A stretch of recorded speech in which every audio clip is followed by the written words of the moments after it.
दोस्तों, आज फिर से मौत का कैदी। ये एक और चित्र है दोस्तों।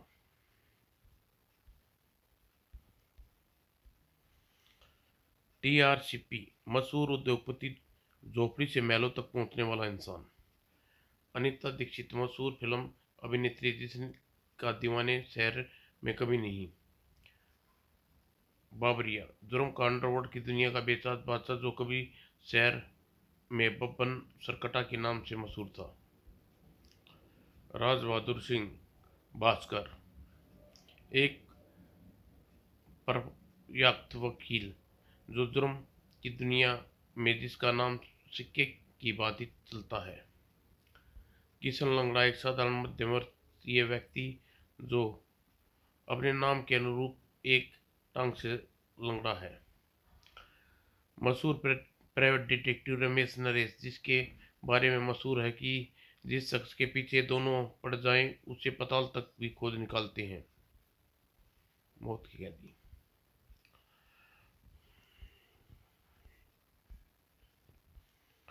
शहर के एक प्रसिद्ध अखबार में मुख्य पुरुष पर एक विज्ञापन छपा। हम यह घोषणा करते अति अर्थ हो रहा है कि हर वर्ष की भांति इस बार भी हमारी कंपनी अपने खर्चे पर 7 व्यक्तियों को विश्व भ्रमण के लिए आमंत्रित कर रही है। आमंत्रित व्यक्तियों से निवेदन है वे समय पर राजनगर के प्राइवेट हेलीपैड पर पहुंच जाएं। बधाई हो बाबलिया साहब, इस बार आप रिसाइकल्स कंपनी द्वारा विश्व भ्रमण के लिए चुने गए हैं। ये बात तो ठीक है सीपी साहब, आप चाहें तो अपने खर्चे से 1000 बार भ्रमण कर सकते हैं, लेकिन जो मजा मुफ्त के विश्व भ्रमण में है वह अपना खर्च कैश करके कहाँ। हाँ हाँ, शायद तुम ठीक कह रही हो। आप बहुत खुशकिस्मत निकले भास्कर साहब, अपनी अपनी किस्मत है भाई। तो तूने जाने का पूरा इंतजाम कर लिया है? बिल्कुल। अरे ऐसे मौके रोज रोज कहाँ मिलते हैं। मेरी 7 पुश्तें भी विश्व भ्रमण की बात नहीं सोच सकती। तेरे दिल में लड्डू फूट रहे होंगे। क्यों नहीं, ऐसा मौका बिरले को मिलता है। उस्ताद जरा चुटकी काट कर तो देख, कहीं सपना तो नहीं देख रहा। यह सपना नहीं प्यारी, एकदम हकीकत है। लेकिन लेकिन वेकन को मारो तब को गोला चलने की तैयारी करो, हमें 10 बजे वहां पहुंचना है। ठीक है। इधर रिलाक्स इन कंपनी, ये सब क्या है मिस्टर राजीव गुप्ता? मेरी कुछ समझ में नहीं आ रहा है सर, ये सब क्या हो रहा है? अभी हमें अपना ड्रा निकाला भी नहीं और किसी ने अखबारों में। मुझे लगता है सर किसी ने हमारे साथ मजाक किया है। कोई हमारी कंपनी को बदनाम करना चाहता है। 10 बजने वाले हैं, आप तुरंत ही पुलिस स्टेशन जाकर इस बारे में रिपोर्ट कीजिए और सारे मामले का पता लगाइए। Okay sir.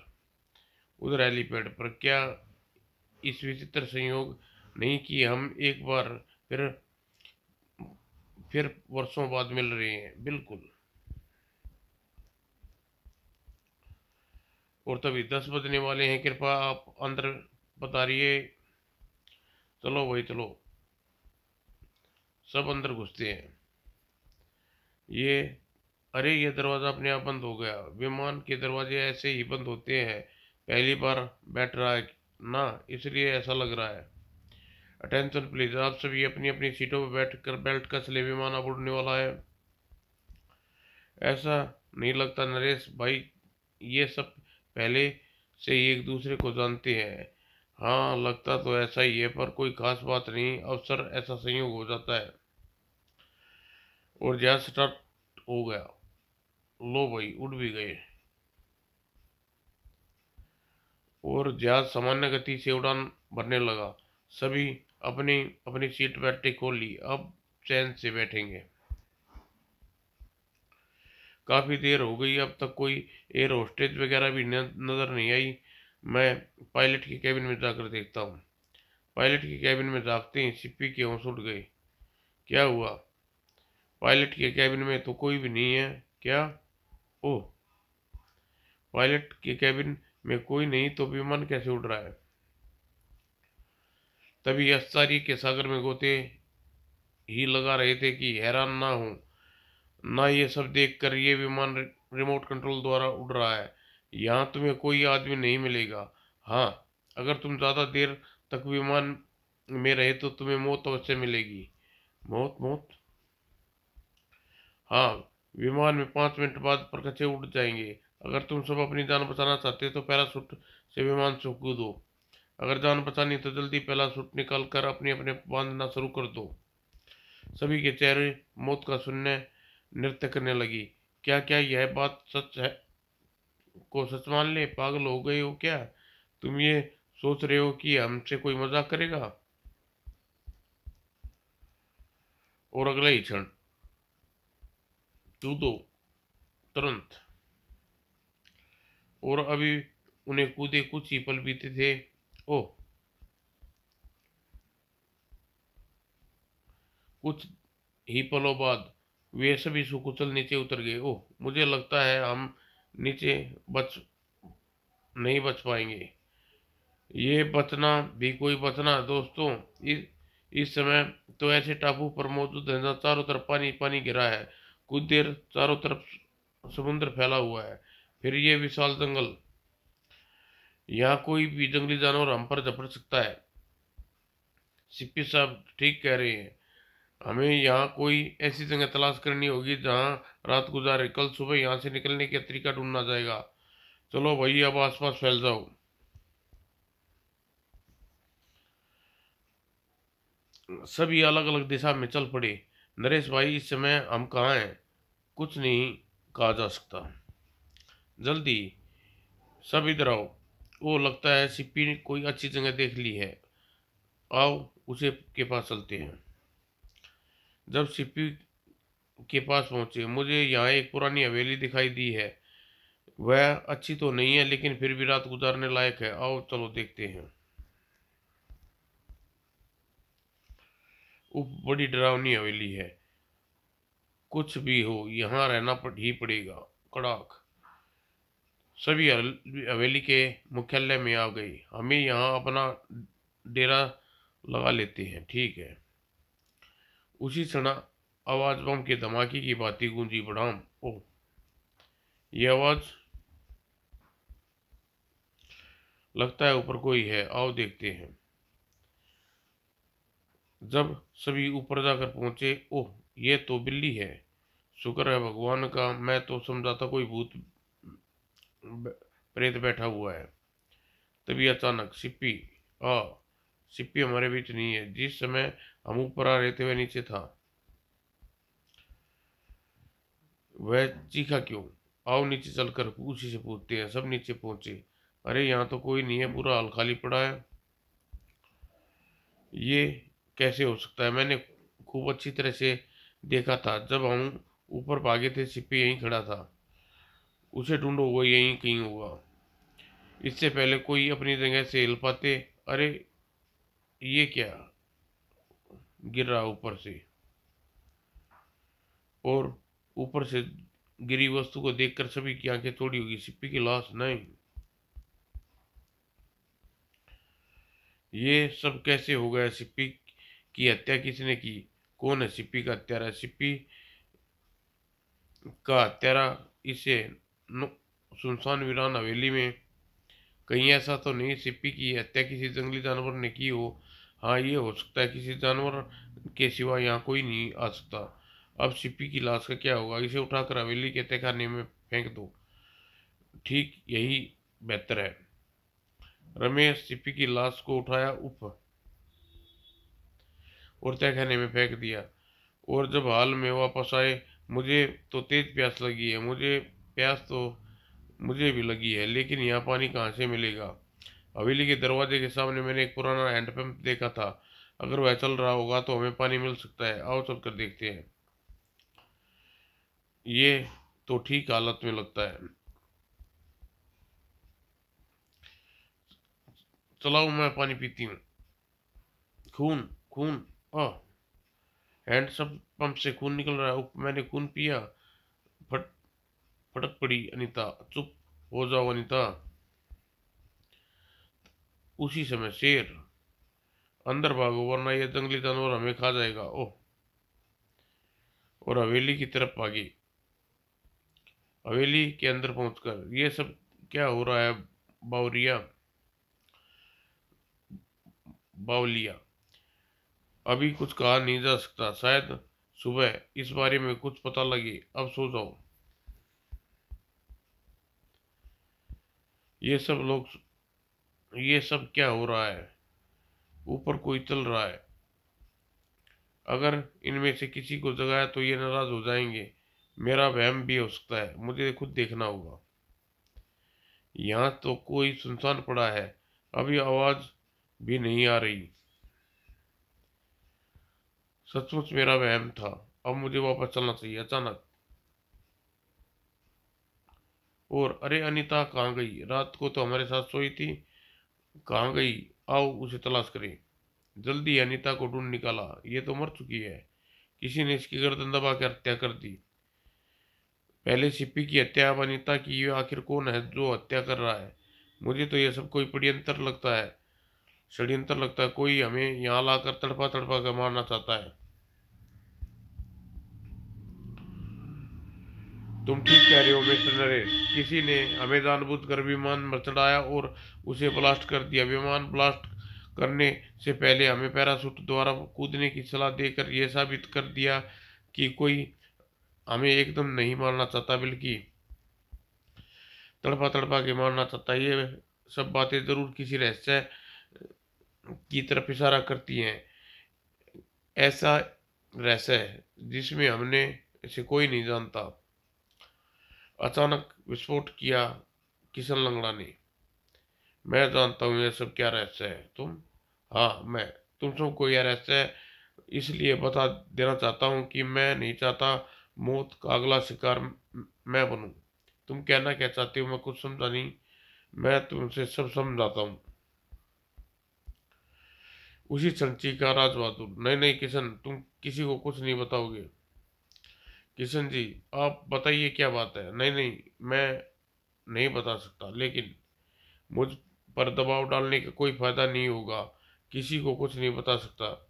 ओह, छोड़ो रमेश, इन बातों को छोड़ो। अब यह सोचना हमें यहाँ से निकलना कैसे है। तुम ठीक कह रहे हो। कोई रास्ता ढूंढते हैं और ढूंढने का प्रयत्न करते हैं। चलो।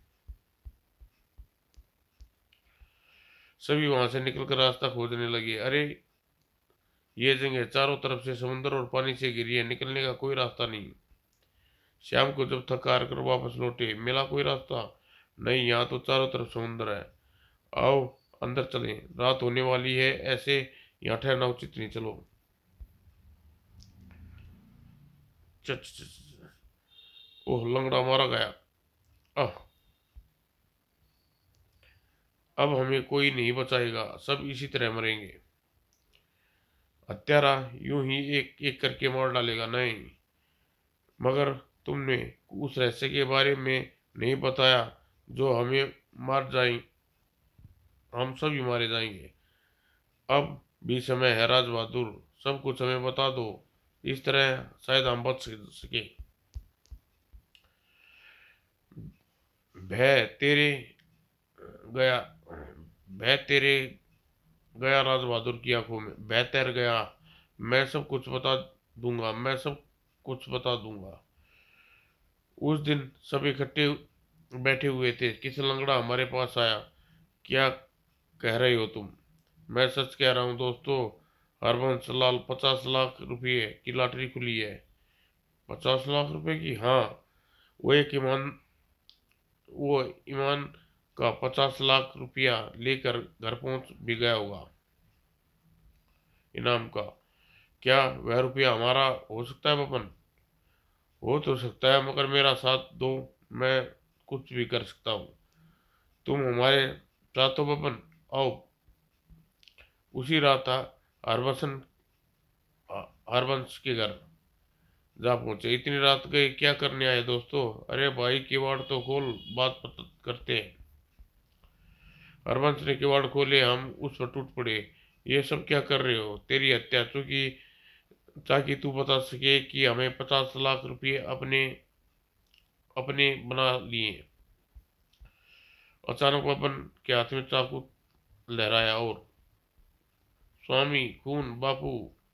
फिर हमने उसकी पत्नी को भी मार डाला और उसके बच्चे को भी नहीं छोड़ा। और हंसवंश के घर में 50 लाख रुपए निकाल कर आपस में बांट लिए। हा हा, हम लखपति बन गए। हा हा हा। यही वह रहस्य था किशन लंगड़ा तुम्हें बताना चाहता था। ओ, इस बात से उन हत्याओं का क्या संबंध हो सकता है? कुछ कहा नहीं जा सकता। मुझे लग रहा है ये हत्याएं किसी आत्मा द्वारा की जा रही हैं। आत्मा? हाँ, वह कोई आत्मा ही हो सकती है। कोई आदमी होता तो क्या हमें नजर नहीं आता? ये क्या बकवास है? इतने पढ़े लिखे होते हुए भी ऐसी बेहुदा बातें कर रहे हो। ये बेहुदा बातें नहीं बल्कि ऐसी सच्चाई है जिसे परिस्थितियों में हमें स्वीकारना ही होगा। इस बारे में बहस करना बेकार है, सो जाओ। और उसी रात सब गहरी नींद में सोए थे तब, और सोए हुए साए की याद से कुल्हाड़ी तेजी से घूमी और रमेश ने नरेश झटके से उठ गए बाउलिया चीख सुनकर। तभी रमेश की निगाह भागते हुए साई पर पड़ी। नरेश, वो देखो कौन भाग रहा है। ओह! दोनों चीते की फुर्ती से साई के पीछे भाग खड़े हुए। अरे कहाँ गया? अभी तो यहीं था। उसको ढूंढो नरेश, वो यहीं होगा। तभी राय बहादुर भी वहां पहुंचा। क्या कौन था? शायद हत्यारा। उस तलाश करो उसकी।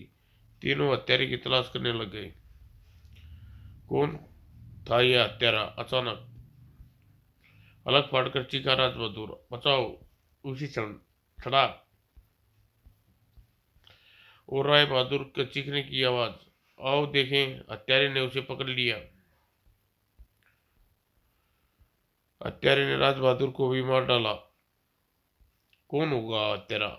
इसका जवाब मैं देता हूं तुम्हें। और सामने खड़े शख्स को देखकर दोनों उछल पड़े। सिप्पी, तुम हत्यारे हो, लेकिन तुम्हारी मेरी हत्या हो गई थी, यही कहना चाहते हो ना तुम? ये सब क्या है? तुमने सबकी हत्या क्यों की?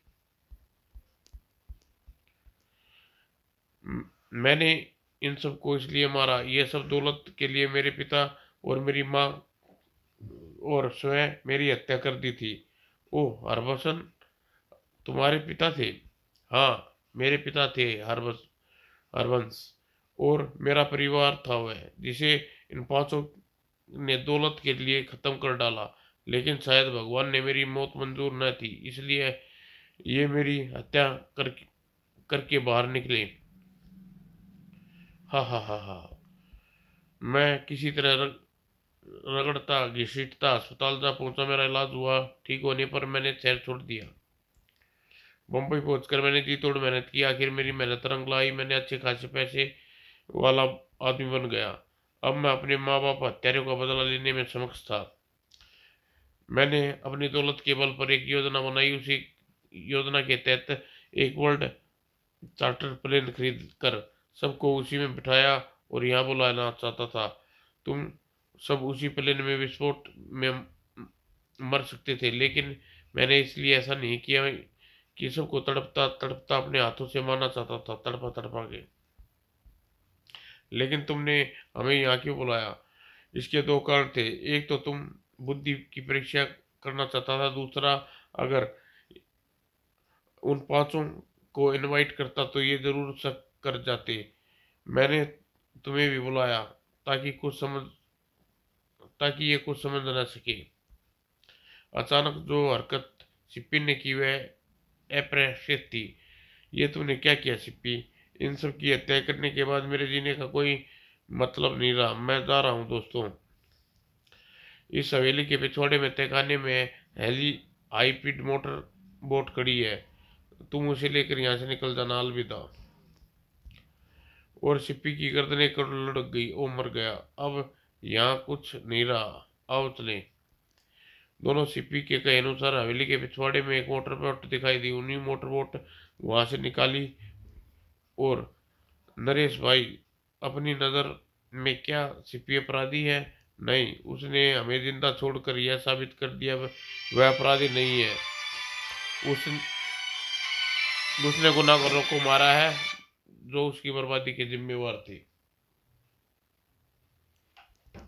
समाप्त दोस्तों।